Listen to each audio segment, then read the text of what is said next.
రాజవొమ్మంగి మిత్రులారా, ఓ చిన్న మాట. అధికారులు మారిపోతున్నారు, ప్రభుత్వాలు మారిపోతున్నాయి.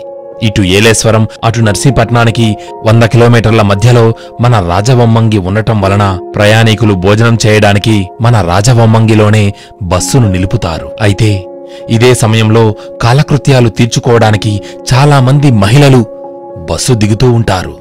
కాని ఆ సౌకర్యం ఇక్కడ ఉండదు. మన రాజవొమ్మంగి బస్టాండ్ వద్ద మహిళా ప్రయాణికులకు ఉన్న ప్రధాన సమస్య బాత్రూమ్స్ లేకపోవడం. చెప్పుకోవడానికి మన రాజవొమ్మంగి 64 గ్రామాలకు మండల కేంద్రంగా ఉండి ఇక్కడ దొరకని వస్తువులంటూ ఏమీ ఉండకపోవడంతో చుట్టుప్రక్కల వారు నిత్యం మన ఊరికి వస్తూ ఉంటారు. ఇంకో గొప్ప విషయం ఏమిటంటే ఇక్కడ ఉన్నతాధికారులు, ఉన్నత పదవులు కలిగిన నాయకులు మహిళలే.